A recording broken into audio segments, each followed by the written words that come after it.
Shalom, salam berkat dari kami untuk pendengar sekalian. Saat ini pendengar akan diberkati dengan program Hari Ini Harinya Tuhan bagian yang ke-8. Sebuah program rohani tentang doktrin Alkitab yang menolong kita untuk semakin tertanam dalam kebenaran firman dan bertumbuh dalam kemuliaan. Bersama hambanya, Pendeta Gilbert Lumuendo, STH. Banyak orang merasa doktrin Alkitab sebagai sesuatu yang membingungkan. Tetapi tahukah saudara bahwa doktrin Alkitab intinya adalah memahami Alkitab dengan benar, dengan pemahaman yang sistematis, sehingga kita terus dapat tertanam di dalam kebenaran firman, sehingga kita terus bertumbuh di dalam kemuliaan Allah.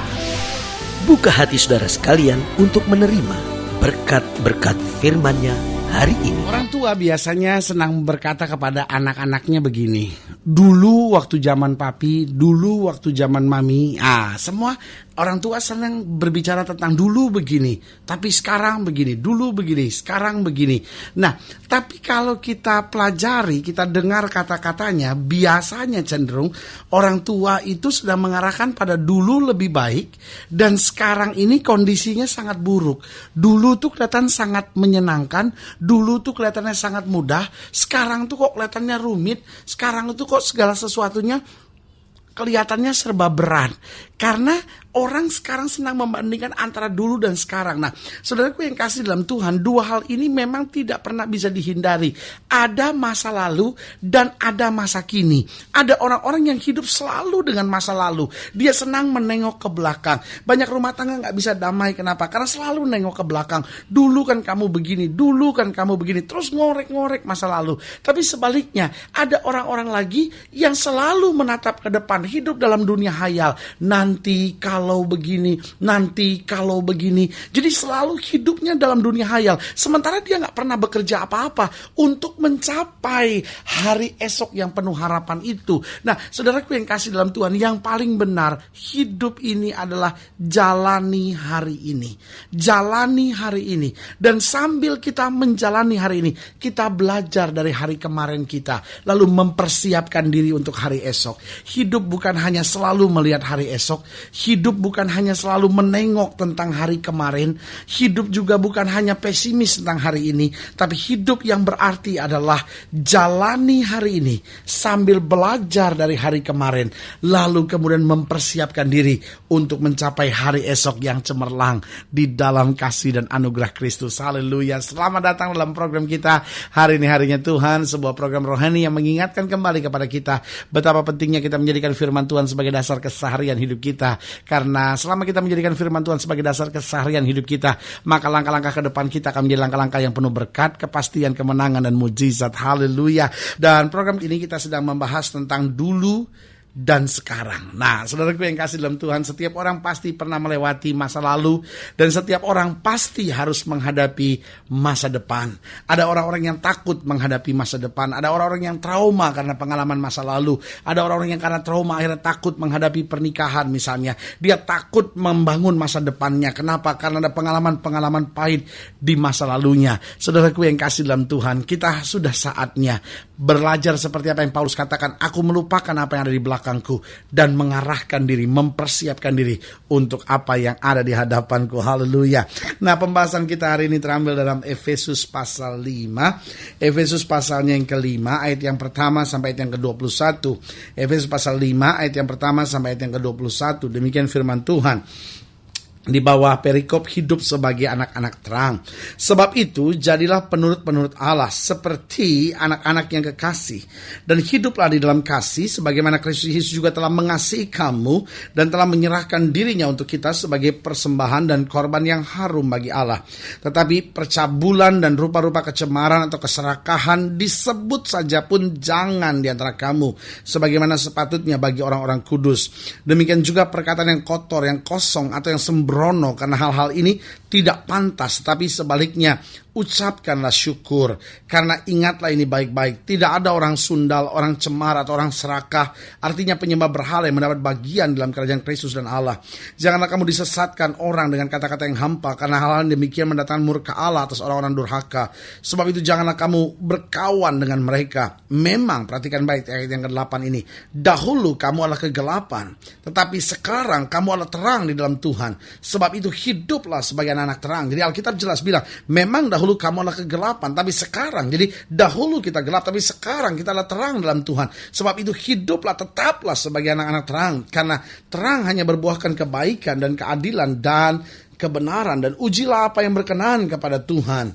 Janganlah turut mengambil bagian dalam perbuatan-perbuatan kegelapan yang tidak berbuahkan apa-apa, tetapi sebaliknya telanjangilah perbuatan-perbuatan itu. Sebab menyebutkan saja pun apa yang dibuat oleh mereka di tempat-tempat yang tersembunyi telah memalukan. Tetapi segala sesuatu yang sudah ditelanjangi oleh terang itu menjadi nampak, sebab semua yang nampak adalah terang. Itulah sebabnya dikatakan, bangunlah hai kamu yang tidur, dan bangkitlah dari antara orang mati, dan Kristus akan bercahaya atas kamu. Karena itu perhatikanlah dengan seksama bagaimana kamu hidup. Janganlah seperti orang bebal, tapi seperti orang arif. Dan pergunakanlah waktu yang ada, karena hari-hari ini adalah jahat. Sebab itu janganlah kamu bodoh, tapi usahakanlah supaya kamu mengerti kehendak Tuhan. Dan janganlah kamu mabuk oleh anggur, karena anggur menimbulkan hawa nafsu. Tetapi hendaklah kamu penuh dengan roh. Dan berkata-katalah seorang kepada yang lain dalam mazmur, kidung puji-pujian dan nyanyian rohani. Bernyanyi dan bersoraklah bagi Tuhan dengan segenap hati. Ucapkanlah syukur senantiasa atas segala sesuatu dalam nama Tuhan kita Yesus Kristus kepada Allah dan Bapa kita, dan rendahkan dirimu seorang kepada yang lain di dalam takut akan Kristus. Nah, saudaraku yang kasih dalam Tuhan, dari ayat yang ke-8 yang tegas berkata, memang dahulu kamu adalah kegelapan, tapi sekarang kamu adalah terang dalam Tuhan. Sebab itu hiduplah sebagai anak terang. Kita belajar hal yang menarik. Yang pertama yang kita pelajari, dulu dan sekarang kita harus berbeda, dan harus menjadi makin baik. Saya ulangi sekali lagi. Dulu dan sekarang kita harus berbeda. Berarti selalu harus ada peningkatan. Saya percaya Christian life is a progressive life.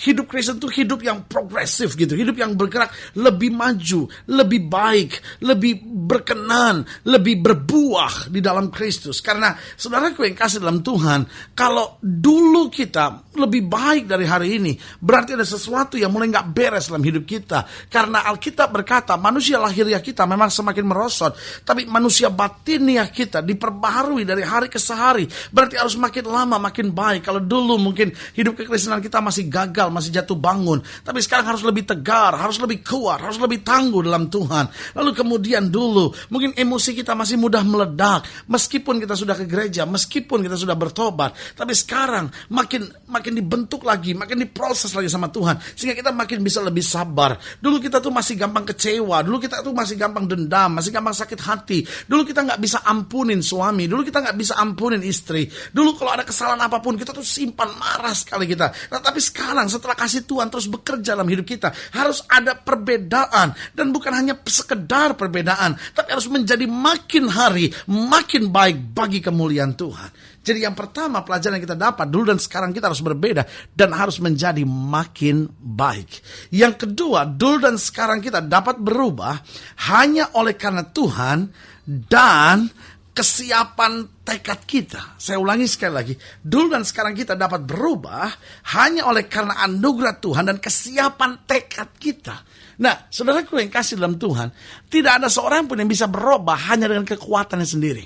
Bahkan tidak ada satu orang pun yang mampu merubah orang lain. Saudara gak perlu kecil hati kalau saudara berkata, aduh, kok suami saya tuh masih terlibat judi, masih terlibat obat terlarang, senang pergi ke dukun. Saudaraku yang kasih dalam Tuhan, tahukah saudara, waktu kita doa sungguh-sungguh, waktu kita mohon kuasa Tuhan, lalu kita gambarkan kasih Kristus lewat kehidupan nyata kita keseharian, saudaraku yang kasih, itu menjadi kekuatan yang luar biasa yang akan menghancurkan segala benteng iblis dalam hidupnya. Nah, waktu anugerah Tuhan berlaku baginya, saudaraku yang kasih dalam Tuhan, tidak ada satu orang pun dapat mengeraskan hati, hidupnya berubah. Nah, setelah hidupnya berubah, maka ada kesiapan tekad baginya. Baru perubahannya makin hari makin baik. Jadi, saudaraku yang kasih dalam Tuhan, kita nggak bisa tuntut orang, kamu harus berubah, kamu harus berubah. Orang itu akan berkata, saya juga mau. Saudara mungkin marah sama suami saudara, kamu tuh merokok terus, berhenti merokok. Makin saudara tekan, apa yang terjadi? Merokoknya makin banyak, saudara perhatikan. Sampai saudara marah dan saudara bilang, heran kamu makin dimarahin, makin terus merokok. Kenapa? Karena saudaraku yang kasih dalam Tuhan, orang nggak bisa berubah hanya dengan amarah dan makian kita. Tapi orang bisa berubah waktu dicamah oleh Tuhan. Makanya itu pentingnya doa dan pentingnya teladan kehidupan kita sebagai orang percaya menunjukkan ciri Kristus. Jadi dulu dan sekarang kita dapat berubah hanya oleh karena anugerah Tuhan. Dan kemudian setelah kita menerima anugerah Tuhan itu perlu ada kesiapan tekad dari kita. Tuhan, beri saya kuasa Roh Kudus untuk memampukan saya untuk terus berubah dalam anugerah Tuhan. Anugerah Tuhan memberikan kita perubahan. Tapi kitanya harus ada kesiapan tekad untuk terus berubah dalam anugerah dan kasih Tuhan itu. Dan yang ketiga saya pelajari, dulu dan sekarang kita harus menciptakan kesadaran akan kasih dan anugerah Allah. Jadi waktu kita tahu, iya ya, sekarang ini kok saya bisa banyak berubah. Kok sekarang ini saya bisa hidup dalam berkat Tuhan. Kok sekarang ini saya lihat banyak mujizat dalam hidup saya. Itu harus menciptakan kesadaran akan kasih dan anugerah Allah. Jangan sombong lalu berkata, saya ini dulu nakal tapi sekarang berubah. Dulu saya jahat, sekarang saya hebat. Saudaraku yang kasih dalam Tuhan, itu bukan sesuatu yang perlu dibanggakan. Itu bukan perlu sesuatu yang kita sombongkan. Apalagi kemudian kita mulai menghakimi orang lain. Kemudian kita mulai berkata, wah kalau gitu kamu belum bertobat sungguh-sungguh. Lihat saya dong, saya udah begini hebat perubahan. Saudaraku yang kasih dalam Tuhan, itu bukan sesuatu yang harus kita banggakan. Karena dulu dan sekarang kita itu perubahan-perubahan yang dahsyat. Keadaan-keadaan yang luar biasa, hal-hal yang ajaib yang Tuhan kerjakan dalam kita, seharusnya menciptakan kesadaran akan kasih dan anugerah Allah. Sehingga yang ada, yang pertama ucapan syukur, yang kedua adalah semangat untuk melayani, dan yang ketiga adanya kesiapan untuk berkorban, dan yang keempat adanya kesetiaan untuk tetap berjalan dalam terang Tuhan. Iya ya, Tuhan sudah begitu baik dalam hidup saya. Anugerahnya sudah begitu melimpah atas saya.